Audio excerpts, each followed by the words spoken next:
Welcome to another episode of Healthy, Wealthy, and Wise Retirement Podcast, where certified financial planner Lauren Sherman shares thoughts on having a healthy mind, body, and spirit, an abundance of wealth inside portfolios and out, and lessons learned from clients and mentors over the years. Welcome in to another Healthy, Wealthy, and Wise Retirement. And of course, I am your host, Lauren Sherman. Thank you so much for joining me today as we take a look into some charitable giving ideas.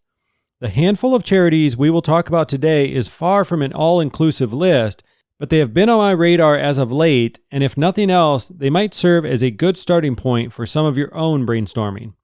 In a past episode, we covered some of the more technical aspects of charitable giving, how to best incorporate charitable giving into your financial plan, and how to do so from a tax planning perspective. You can find that episode linked in the show notes titled Charitable Giving Strategies. Instead, for this conversation, we will stay focused on 5 specific charities and their mission in our world today. Taking a step back before we dive in, I think it's important to revisit some of the benefits of charitable giving, not just to the organizations that you choose to support, but for yourself as well. If you remember back to our 2-part review of the book Happy Money, The Science of Smarter Spending, one of the key themes was that in order for us to feel happier, we didn't have to make more money or buy more things, we just needed to spend our money in better ways. One of the main ways of accomplishing this was through buying experiences instead of things or more stuff. But perhaps the most powerful principle covered was to invest in others. Surprisingly to many, including myself, the first time I read these studies, is that investing in others still gave the donor the happiness they were seeking. But, of course, this also added an entirely new group to the equation, the one receiving the gift, and the benefits they experience as well. If you're familiar with the study of synergy and how working with a great team can multiply your efforts, this is the same concept, in which 2 + 2 can equal 10 instead of just 4. If I've lost you, let's use a quick example to bring this back into the real world. Let's say you spend a couple $1,000s to go on a short vacation. As explained in the book Happy Money, most studies would suggest this is a better route to happiness than buying a tangible item. In both cases, your money is spent and gone, but with the experience, you've hopefully created a lasting memory, while alternatively, the thing that you could have purchased would have likely become quickly outdated. But to have an even greater impact, giving to others and investing your time and energy into the process, this creates a similar or potentially even better experience for the giver, while simultaneously changing the lives of those receiving the gift. You took the same amount of money, but the reach and the impact was much broader, thus the phrase 2 + 2 = 10. As I mentioned before, there are probably an endless list of charities and causes that would be worthy of making this list, but these happen to be 5 specific charities that I've recently had some experience with myself. So, without further ado, let's dive in. The first charity we are highlighting today is called Freedom for Youth. One of the best ways to get excited about giving to charity is to have an immersive experience. This means changing your process from dropping a check in the mail to getting out and diving into the experience head first. This could involve meeting those who directly benefit, listening to their stories, and getting a first-hand experience of the impact of your gifts. If you happen to live in Iowa, you don't have to look far to see the impact Freedom for Youth has made in our community. Living true to their mission, Freedom for Youth seeks to empower youth across Iowa through the love of Jesus Christ, to break free of their current bondage, discover their God-given talents, and lead transformed lives. That's an impressive mission statement, but so much more so when you hear the stories of so many of these troubled kids who have turned their lives around because someone believed in them and gave them the structure to succeed. Freedom for Youth offers a program for elementary students called Whiz Kids, another for middle schoolers called Discover, and a third for those in high school called Journey. This allows kids to grow with the program and receive teaching and activities tailored to their age.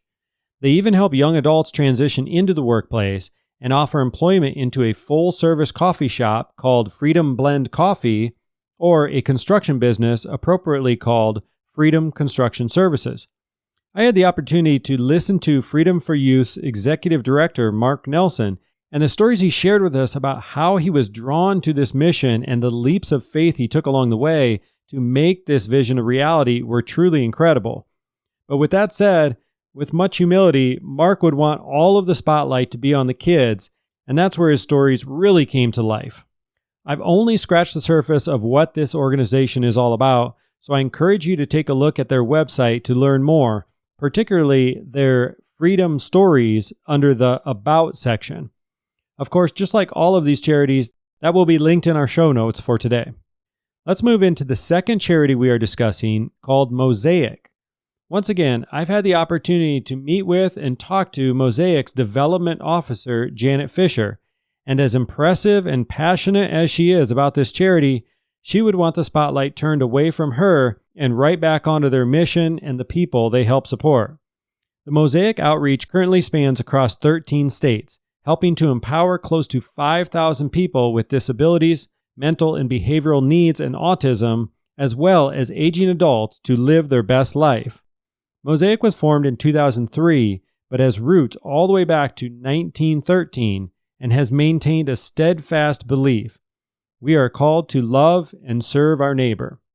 And, as mentioned, this has often included people who had nowhere else to turn, especially people with disabilities. MOSAIC's mission is to embrace God's call and relentlessly pursue opportunities that empower people. While this is a great statement in itself, this came alive for me when I attended a Zoom event and got to hear directly from some of those who were empowered through this charity. I encourage you to check out their website, which shares how to donate or get involved yourself, and you can click on the tab titled Our Stories to hear how this charity is truly impacting others. I will share one quick story to give you a peek into MOSAIC's mission. A 7-year-old boy named Shomari was given the responsibility of tending to his family's life-sustaining herds of cows, goats, and sheep. But being alone for long periods of time left him at risk, and eventually one day he was sexually abused. This abuse caused Shomari to run away, which led to the family losing many of their animals that wandered off. When Shomari returned home, his stepmother, not knowing about the molestation, whipped him for deserting the herds. This further confused Shomari, and he ran away again, this time to live life on the streets where he had little access, if any, to fresh food and slept in a garbage pit. But despite those harrowing challenges, Shomari had the God-given passion and will to survive, and a miracle was coming his way to take him out of the filth he lived in to a place that gave him a more meaningful life in a safer, nurturing environment. That miracle came in the form of his kind aunt and uncle who had heard about his plight from extended family members. When they found Shomari, he was filthy, wore torn and dirty clothes, and his hair and nails were exceedingly long. As a result, they took Shomari to live with them and enrolled him in a primary school as a special education student. Fast forwarding now to the age of 24, and with help in part by MOSAIC International, Shomari now lives a happy, productive life in Moshi, Tanzania. Let's move into our third charity cover today. We started off with Freedom for Youth here in Iowa, then branched out a bit with MOSAIC to 13 surrounding states. Our next charity, called Trailhead International, is all about taking the message beyond the limits of the United States and spreading their mission throughout the world. More specifically, Trailhead International's goal is to serve developing nations by building church facilities, reaching at-risk youth, and developing rapid food relief. One cool aspect of their website is that you can view different missions that they are working on and check the progress to see how funded each one is. You might see one mission is 50% funded, while another is 90% to their goal. This is a neat way to keep updated and feel like you are a part of the charity. And just so it hits home even more, you can see different photos representing each individual mission, which really helps connect you with where your dollars are headed. I probably sound like a broken record, but my description doesn't do this charity justice, so you'll have to check out their website to see the kids who are impacted by Trailhead International, as this is what really brings the mission to life. Let's move into our fourth charity, called GlobeServe International Ministries. Just as the name suggests, this charity has an international reach, with a mission of spreading the Christian message to those who have not heard it yet, particularly in Ghana, Africa. GlobeServe calls these UPGs, or Unreached People Groups, and they exist around the world where there are no indigenous communities of believers. A group is considered unreached when there are 2% or less professing Christians in the area. They also have a community outreach that includes malaria education and prevention, where they distributed 715 nets and 950 deworming treatments to 9 villages in the year 2021 alone. They offer a 3-year vocational training and provide justice initiatives by hosting 2 conferences focused on anti-child trafficking and anti-child slavery. After taking a closer look at their missions and the pictures and videos on their website, it doesn't take long to feel incredibly grateful for everything we take for granted now, whether that be our food and shelter, safety from disease, or simply the opportunities that we can focus on instead of mere survival being top of mind. One final thought on GlobeServe that really stood out to me. It's amazing how far your dollar can go, particularly in impoverished areas that need basic help. $3,000 funds a water well for an entire community. $2,000 sponsors a justice conference that I mentioned previously. $560 starts a church. $250 per year sponsors one woman in their vocational training. And even as little as $5 provides malaria nets for a family.